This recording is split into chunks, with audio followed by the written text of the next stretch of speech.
movies for black girl nerds.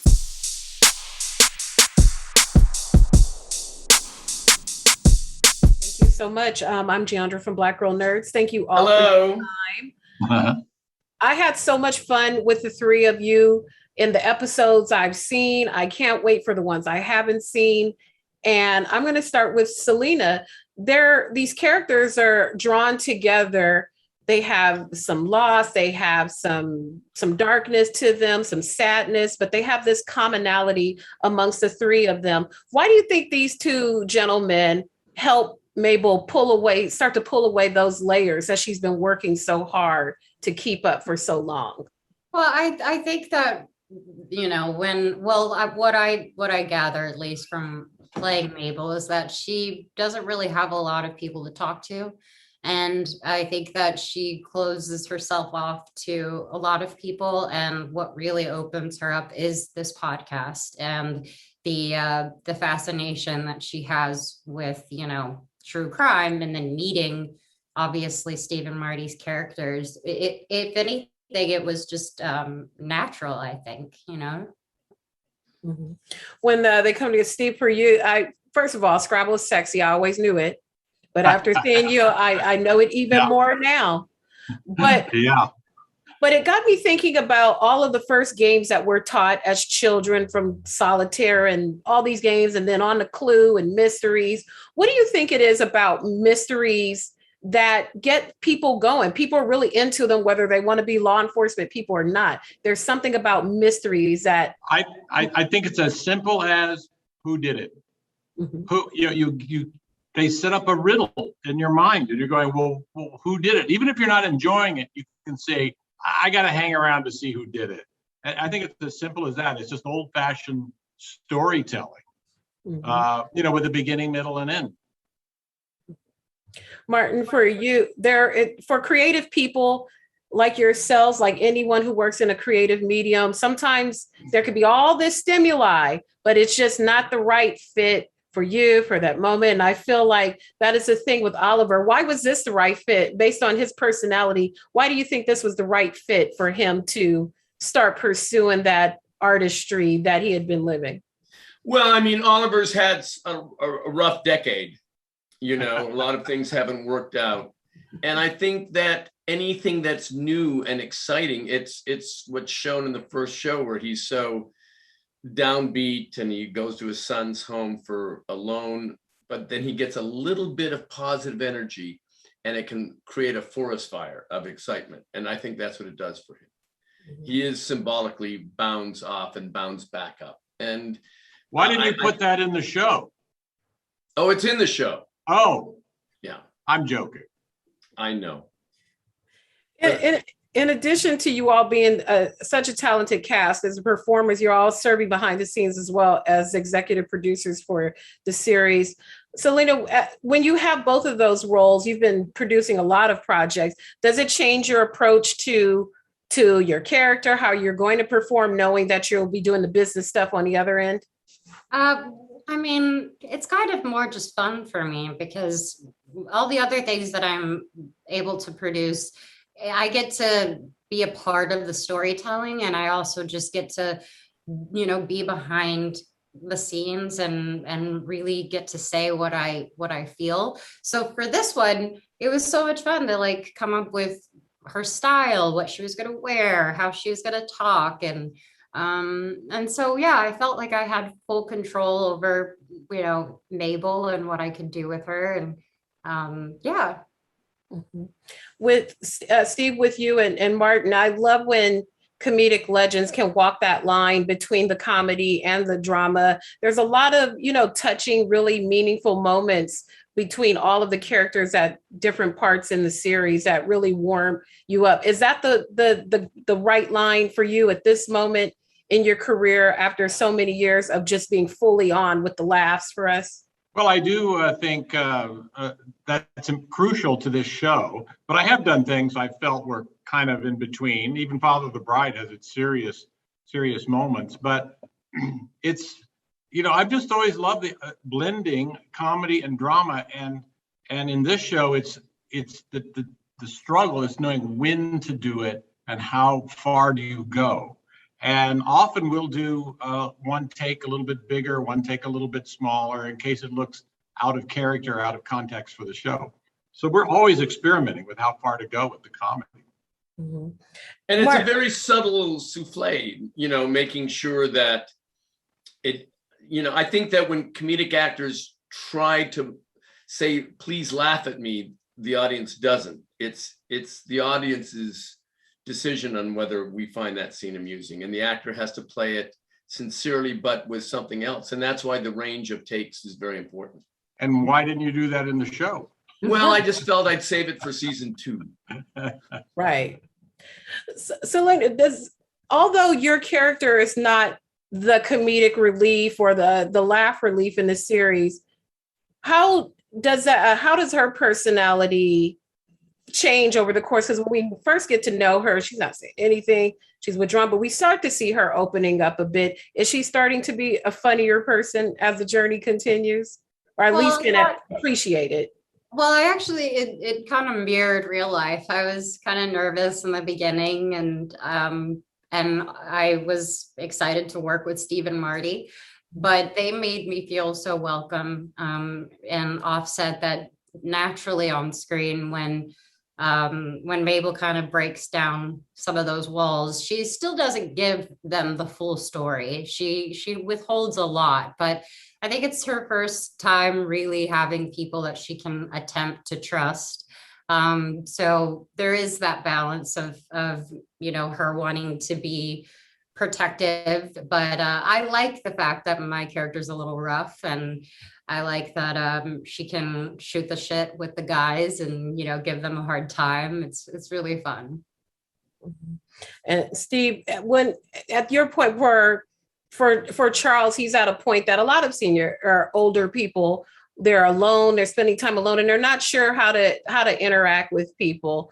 Does this make him better at making new friends, I guess you could say? Because he makes a few new friends outside of you guys too during the show. Yeah, I think all that is a bit of a struggle for him. Mm-hmm. He's always a little reluctant. I mean, even these new friends, he's a little standoffish for a while. They're bonded by their interest in true crime.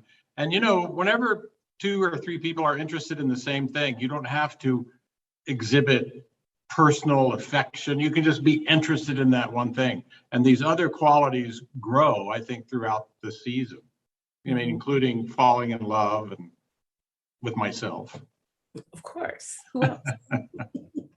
And lastly, Mark, when we get to the end, and I don't even know what the end is because we haven't seen it yet. How many episodes did you see?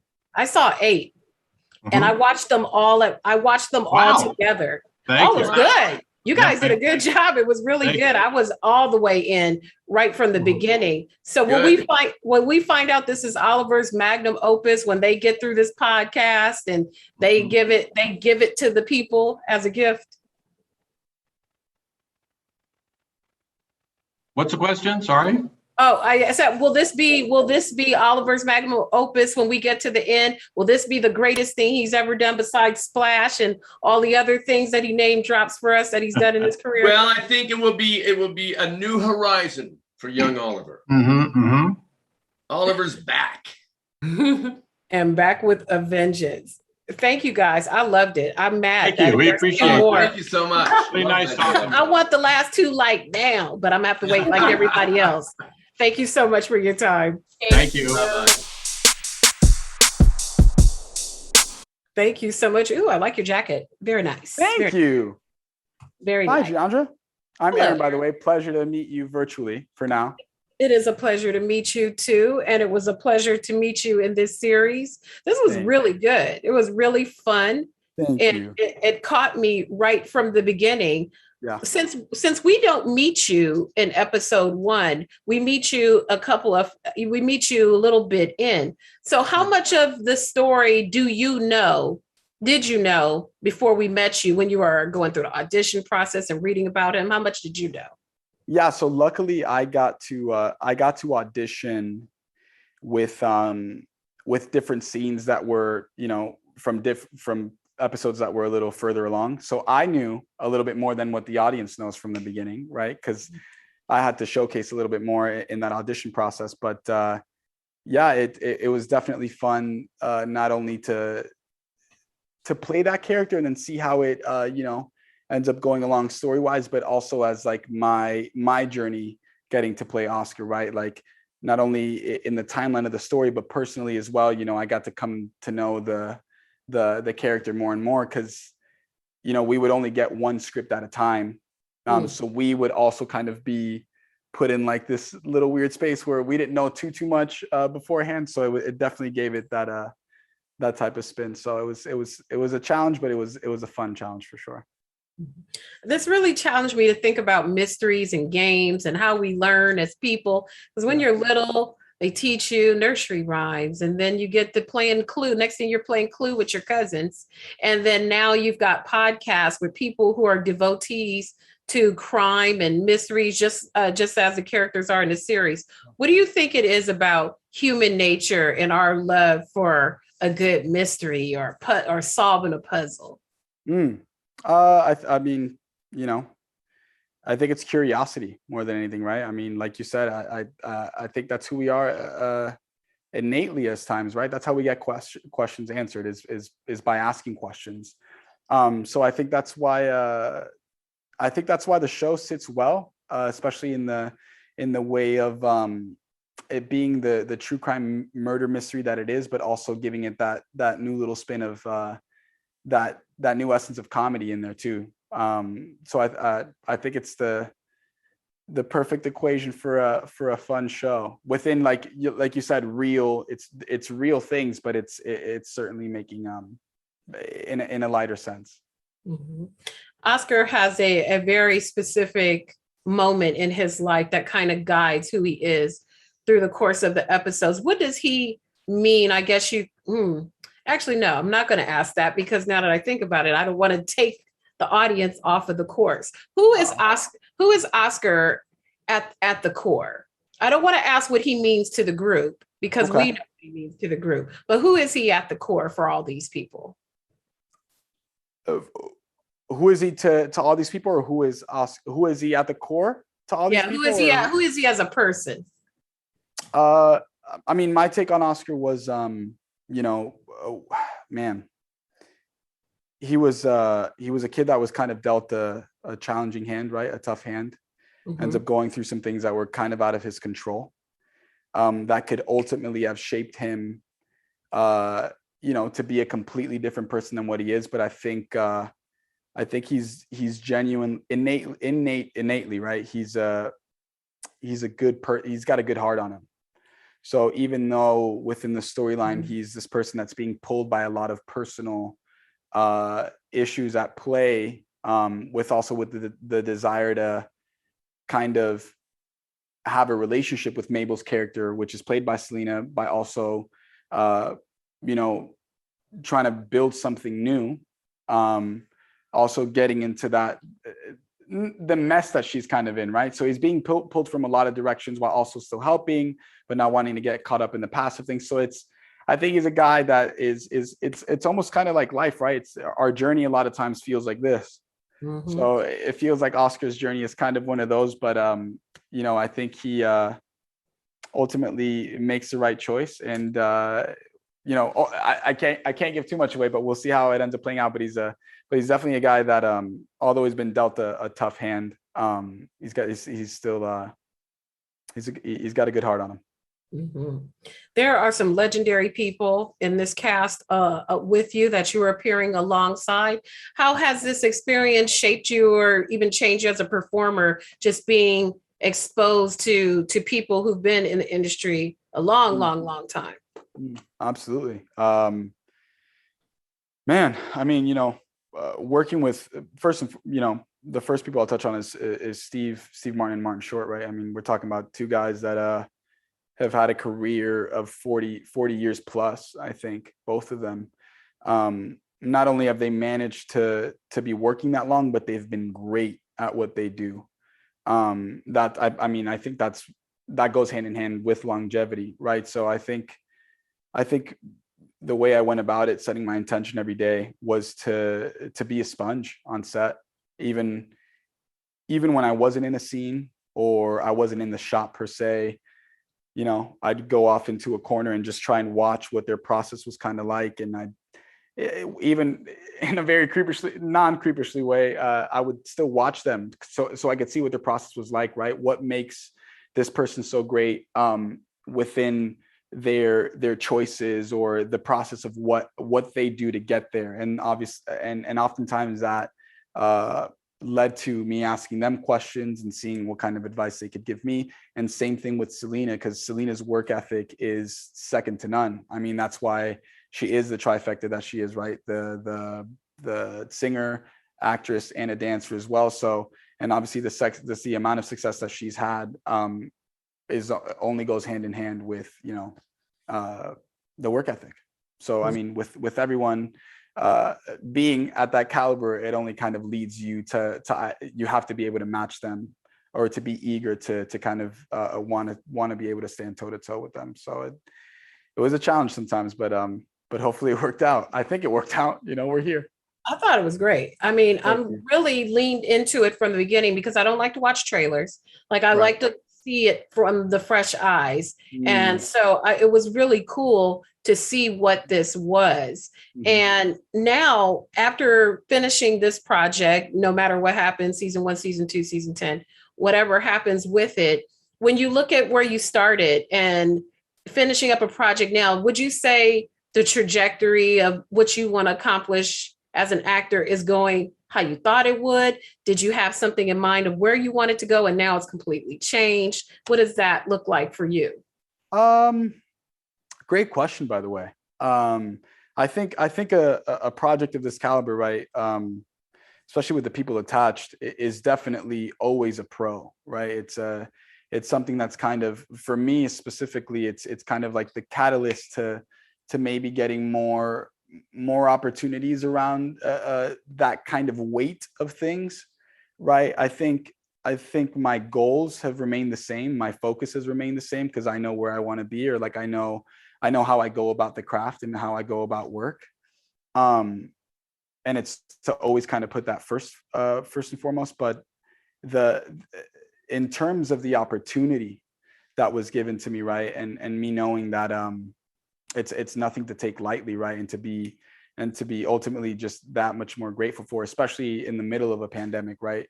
The entertainment industry, we experienced a tough decline, and then to even so much as to get an audition at the time was a little bit scarce, and nobody knew when their next job was coming up. So not only to have this job, but to also work alongside these people is definitely something that I never took for granted a single day when I was on set, and it's definitely been life-changing for sure.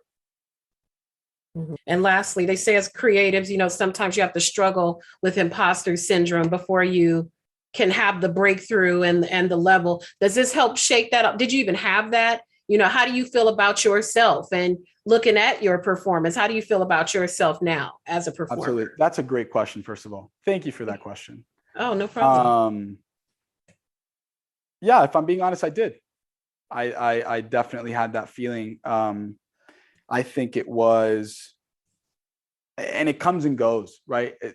I mean, especially with people, with the artists, right? With the actors of that caliber, in Steve Martin and Martin Short, and even Selena, because Selena's been doing TV since she was a child, and she's had success, and she's worked over 15 to 20 years in film and TV.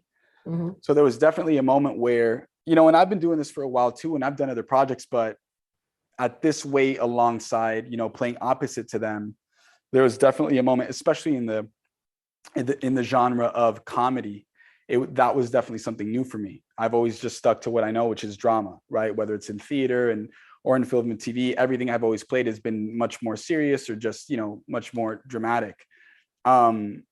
So this one was definitely a challenge, and it was a little scary. And then, I remember the first few times that I was on set with them, I had that thought, right? I was like, am I the guy? I was like, did they make the right choice? Am I the guy? But I think the more you lean into trusting the process and leaning on the ones that you probably trust I mean, there was never a moment where I didn't trust the person I was playing opposite of because of how I know that they approach the work. So that's definitely something that helps, you know, as an artist. It propels you and pushes you forward, and it helps you kind of want to come with your A game and meet somebody to be able to, you know, stand toe to toe, have a dance, as they say in a scene. Yeah, I definitely felt that at least the first week I was there. I was definitely like, you know, excuse my language, but I was like, oh shit, you know, I was like, I don't know what the hell I'm doing here. Obviously, you know, that ends up fading away because you, at that point, you know, you have a job, you have to deliver at some point. So, and now here we are. So hopefully I did do a good job. You did do a job. You are the guy. Thank you for your time. I appreciate it. Great series and great talking to you. Thank you, Deandra. I appreciate that. Thank you very much.